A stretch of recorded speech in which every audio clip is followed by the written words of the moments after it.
Bienvenido al canal Luis Sofi. Como cada semana nos ha estado haciendo el favor de acompañarnos la doctora Samantha, como siempre está aquí con nosotros, nos hace el favor de estar con nosotros, que hemos venido comentando algunas cuestiones sobre las sentencias de la Corte Interamericana de Derechos Humanos. En esta ocasión, pues, vamos a comentar, pues, todas las que han recaído a, a México. Doctora Samantha Gabriela López Guardiola, pues doctora en Derecho, nos hace el favor de acompañarnos, como ya reiteré, y muchas gracias, bienvenida doctora, y pues la escuchamos sobre esta sentencia que nos va a hablar ahora, el caso de Digna Ochoa y familiares contra México, que también es reciente, digo, es de 2021. Entonces, doctora, pues la escucho con mucho gusto, la escuchamos todos, esto tan interesante que urge promover esta cultura de derechos humanos. Gracias. Muchísimas gracias, doctor. Saludos al amable auditorio que nos permite escucharnos.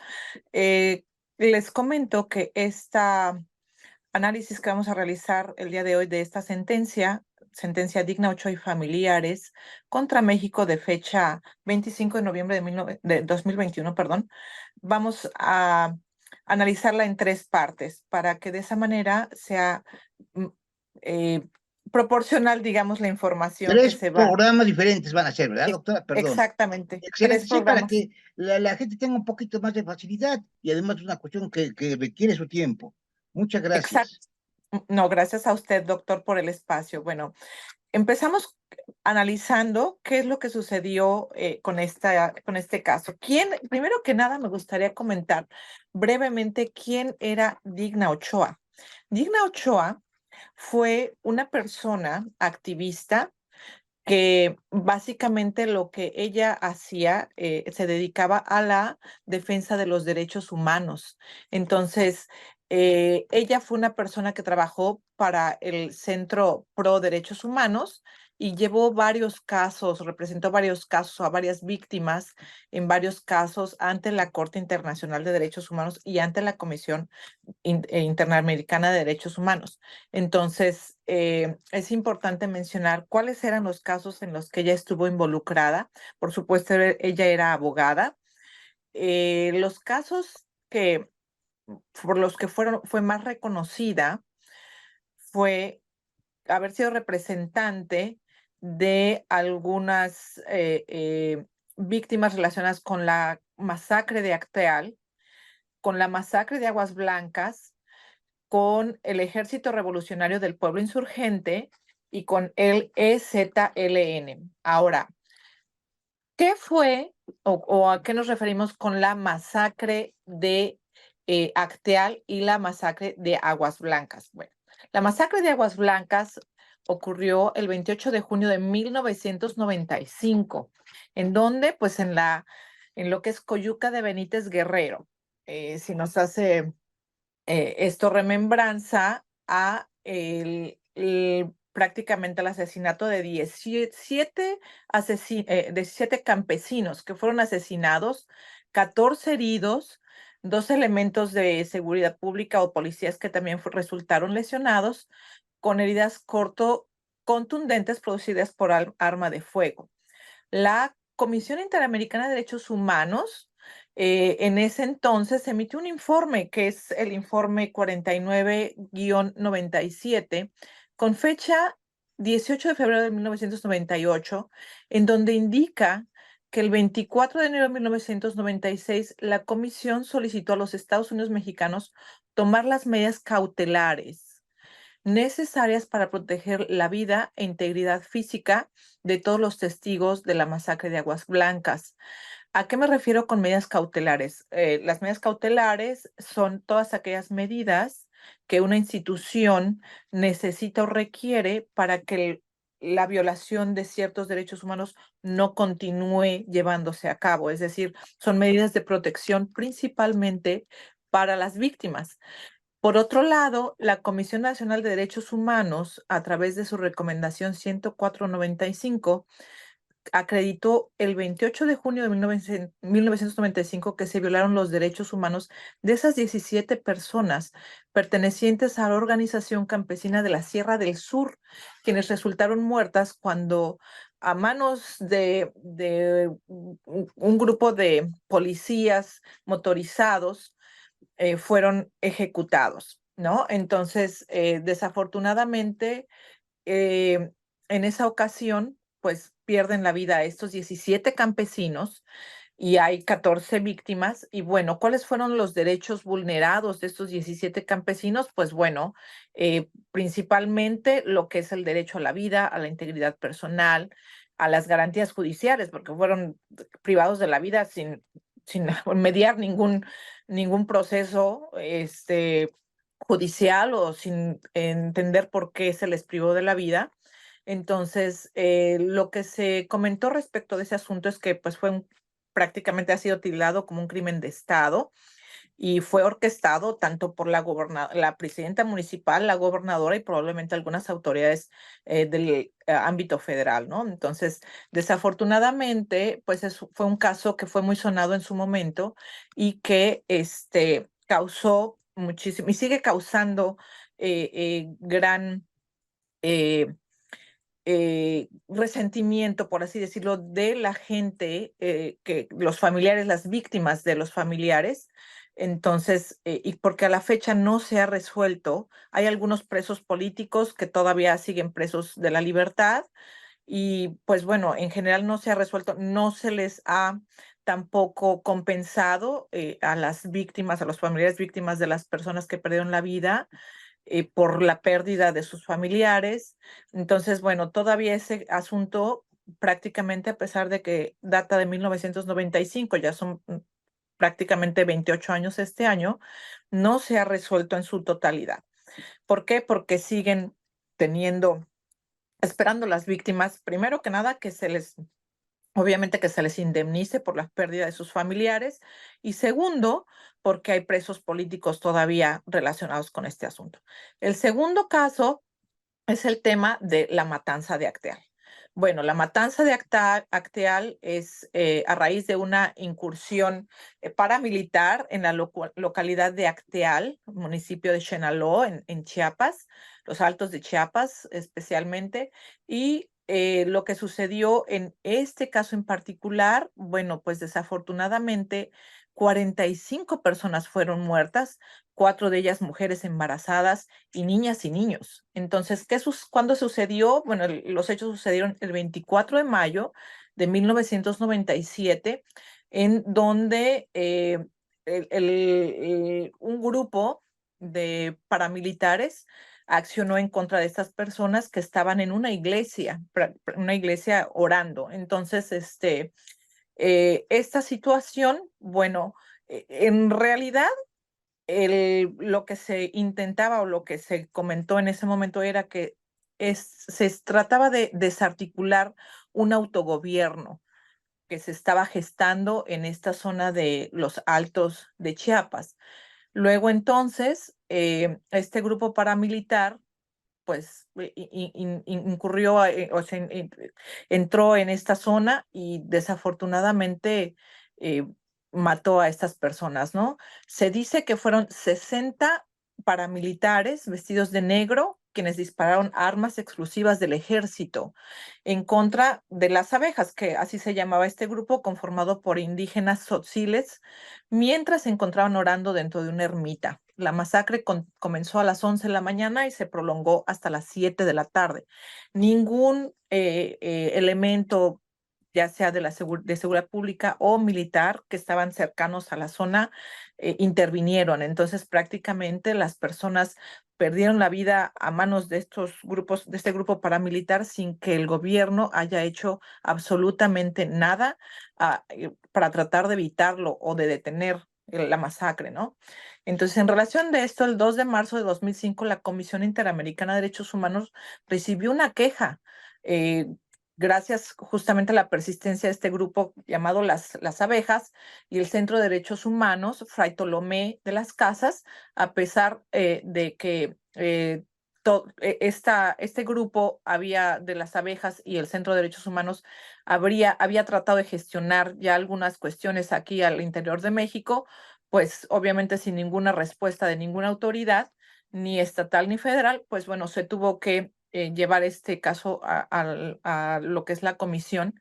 Y bueno, el 12 de agosto del 2009, la Suprema Corte de Justicia de la Nación se cree que porque se había llevado este caso a la Comisión Interamericana de Derechos Humanos, finalmente libera a 20 paramilitares y 12 indígenas sentenciados por faltas al debido proceso. Entonces, si vemos, por ejemplo, los hechos ocurrieron en 1995 y es hasta 2009, cuando liberan a 12 indígenas que habían sido sentenciados sin el debido proceso.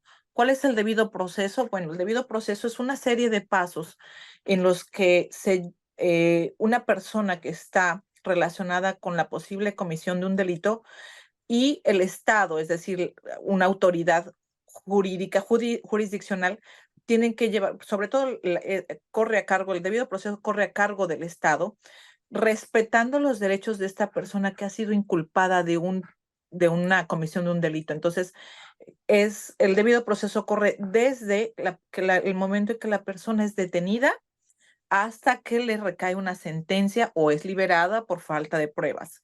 En ese recorrido, pues es desde haber sido detenido, por supuesto, atendiendo a lo que es los derechos de la Constitución plasmados en la Constitución Política de los Estados Unidos Mexicanos respecto de una persona imputada, es decir, que se le informe por qué fue detenida, quién es quien está deponiendo en su contra, cuáles son los hechos que se le imputan. Si la persona no habla español o habla cualquier otro idioma, tendrá derecho a que se le nombre un intérprete. Tiene derecho a una debida defensa, es decir, una defensa legal, que corre a cargo a raíz de la reforma que mencioné en otros podcasts en materia de derechos humanos del 2011, tiene derecho a que tenga una defensa técnica, es decir, por abogado. Anteriormente a esta reforma del 2011, cabe mencionar que podía representarte hasta tu hermana o tu mamá o tu amigo, Sí es.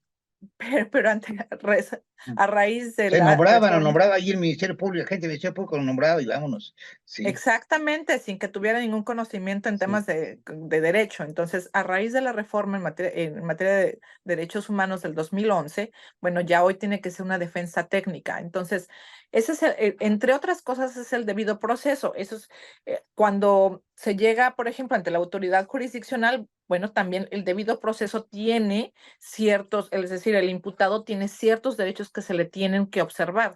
Entre ellos, por ejemplo, si le recae una prisión preventiva oficiosa, bueno, pues que sea con cierto tiempo esa prisión preventiva oficiosa por ciertos meses o ¿ok? Pero que no puede exceder de más allá de 2 años. Eso es lo que siempre se ha estipulado dentro de la norma. No más allá de 2 años una prisión preventiva oficiosa. Y entonces, bueno, que se le reciban los testigos, las pruebas, etcétera. Todo eso es el debido proceso y reitero, hasta que recaiga una sentencia. Entonces, fueron liberados en 2009 estos 12 indígenas a los cuales se les imputaba, sobre todo, más que nada ahí se plantea el hecho de que fueron víctimas básicamente de un hecho orquestado por el mismo Estado, entonces son presos políticos, ¿no? Entonces, bueno, regresando, y es por eso la relevancia de estos Así asuntos es. que llevaba Digna Ochoa. ¿Por qué? Porque pues grupos de paramilitares, policías, etcétera, es decir, agentes del Estado que ya sea con aquiescencia del Estado, es decir, que el Estado sabe que están vulnerando a estas personas derechos humanos y lo permite. Esa es la problemática que la Corte Interamericana de Derechos Humanos y a veces la Comisión Interamericana de Derechos Humanos ha observado en diversos casos en los cuales ha sido sentenciado el Estado mexicano. Entonces, ya sea con conocimiento por acción o por omisión o con aquiescencia, es decir, no nada más lo sabe, sino que además lo tolera. Entonces, estas situaciones ocurrieron en estos casos y vemos, reitero, o sea, tanto paramilitares, como militares, como agentes de seguridad pública. Entonces, ¿qué es lo que nos refiere esto? Que desafortunadamente el Estado mexicano, en las 14 sentencias que le han recaído por parte de la Corte Interamericana, existe una tendencia de tener militares o paramilitares involucrados en todos y cada uno de los hechos, lo cual nos debería de poner alerta, toda vez que actualmente el ejército está involucrado en todas las tareas para civiles que deberían de estar involucradas, personas civiles, está involucrado el ejército. Número uno, seguridad pública. El artículo 21 constitucional establece claramente que la seguridad pública debe de estar en manos de civiles, no de militares. En los años 2006 en adelante, cuando se hizo esta planeación para ir en contra, un plan estratégico en materia de seguridad pública en contra de la delincuencia organizada, se habilitó a la milicia para llevar a cabo ciertas tareas en contra de delincuencia organizada. Hoy en día encontramos que los militares están, a través de las instituciones en materia de seguridad pública, están involucrados prácticamente, sí, con un uniforme de Guardia Nacional, pero los vemos involucrados en tareas no exclusivamente contra la delincuencia organizada, sino que en contra de cualquier tipo de delitos, cuando eso es claramente una violación constitucional, porque no es para los militares que lleven a cabo este tipo de tareas. Menos aún que estén a cargo, por ejemplo, de aduanas, de los puertos marítimos, etcétera. Entonces, ¿qué es lo que estamos viendo? Desafortunadamente, la militarización del país en plena luz del día, y los mexicanos no decimos nada. ¿Y qué es lo que esto puede llevar consigo? Pues, por supuesto, violación de derechos humanos. Las cifras están ahí. En el siguiente podcast les hablaré de las cifras de cuántas violaciones a derechos humanos llevan a cabo los militares. No lo digo que lo lleven a cabo siempre a sabiendas de, pero sí por ignorancia, porque los militares están entrenados para otro tipo de tareas, que no son la seguridad pública ni otras tareas que se les han encomendado, como incluso hasta poner vacunas. Así Entonces, es. en cualquier otro estado, cualquier otro país, esto no podría estar ocurriendo, pero desafortunadamente en México nos quedamos callados. Bueno, regresando al tema con Digna Ochoa, les comentaré rápidamente, brevemente, qué más sucedió. Bueno, la víctima, es decir, Digna Ochoa, fue víctima antes de morir de amenazas, acoso, intimidación y hasta secuestro por 4 horas en su casa. Vivía en un departamento en la Ciudad de México. ¿Todo por qué? Porque justamente esta relación que tenía con la investigación de estos delitos, que fueron bastante importantes en su momento y que desafortunadamente estaba inmerso o involucrado el Estado y la milicia. Entonces, los hechos ocurren cuando ella pierde la vida, es el 19 de octubre del 2001. Su cuerpo fue encontrado sin vida y con heridas de arma de fuego en su pecho. En el 2002, si recordamos, igual el contexto no es importante, se crea una fiscalía especial en el Distrito Federal para investigar el fallecimiento de ella, de Digna Ochoa. Y si recordamos, en esos tiempos se creaban fiscalías especiales para cualquier tipo de asunto que fuera, digamos, delicado. Hay que comentar que el hecho de crear una fiscalía especial no siempre da los mejores resultados, y eso fue justamente lo que sucedió con el caso de Digna Ochoa. En julio del 2003, el Ministerio Público que llevaba a cargo la investigación propone el no ejercicio de la acción penal. Hay que comentar que el Ministerio Público tiene ciertas capacidades, y dentro de sus funciones, justamente, además de investigar la comisión de los delitos, está el proponer ya sea la reserva, cuando podemos pensar que pudieran existir mayores pruebas, pero que en este momento no las tenemos y que ahorita no podemos ejercer la acción penal porque no cuento con ellas. Y entonces propongo reserva, es decir, me reservo hasta que yo pueda obtener las pruebas que me faltan para poder imputarle a alguien la comisión de un delito. Y el no ejercicio de la acción penal. El no ejercicio de la acción penal es cuando, de acuerdo al Ministerio Público, piensa que no tiene los suficientes elementos probatorios para poderle imputar a alguien la comisión de un delito. Entonces dice, ¿sabes qué? No le puedo imputar a nadie esta comisión de este delito, porque no tengo los elementos probatorios para hacerlo. Entonces, en cada tipo penal vamos a encontrar justamente cuáles son los Que no elementos. hay delito en el no ejercicio de acción penal, que realmente no hay forma de que haya que se encuentre delito. En reserva pudiera todavía haber pruebas, por el momento no hay, pero después sí, ¿verdad? Exactamente, esa es la reserva. No es que no haya delito en Puede el no haberse muerto ejercicio el de la acción. delincuente, por ejemplo, va a un ejercicio, si nada más va a una persona, Exactamente, ¿no? Por ejemplo, exactamente. O que no tengo cómo probarlo, por ejemplo. es imposible, o que Sí, digamos, no existe tal delito, ¿no? no es que no exista, es que sí existió, pero no tengo cómo probarlo quién, cómo, cuándo y dónde Sí. se llevó a cabo. Eso es, porque, por ejemplo, Digna Ochoa pues perdió la Bueno, vida. aquí sí, efectivamente. Si me refiero a que no, que se pruebe que no, que nunca hubo tal delito, pues también podría ir por no ejercicio de Sí, acción penal, ¿no? también puede ser. El no ejercicio de la acción penal, sí, por supuesto. Entonces, puede ser las dos cosas. Uno, que no hubo delito o que sí lo hubo, pero no tengo cómo probar quién lo hizo, cómo, cuándo y dónde ocurrieron los hechos. Por ejemplo, cuando encontramos casos de desaparición de personas, pero Es que lo no que quería existe el... comentar, fíjese. Ahora, bueno, Sí, ahorita continuamos porque ya creo que ya vamos a terminar el programa y sí, como quiera van a ser otras partes. Porque ahora, sí. fíjense, ahora ya no aparecen muertos, disminuye el número de muertos, pero ahora nada más Ah, los no, ya. desaparecen. ¿Y quién Los fue? Pues la delincuencia organizada. Pues, muchas veces la mayoría yo creo que son policías de los delincuentes realmente. ¿Para qué quieren desaparecer a la gente? En algunos casos sí, pero muy pocos. El narcotráfico le gusta exhibirse, que pongan Sí, ahí a los muertos y se los tiran para que aprendan.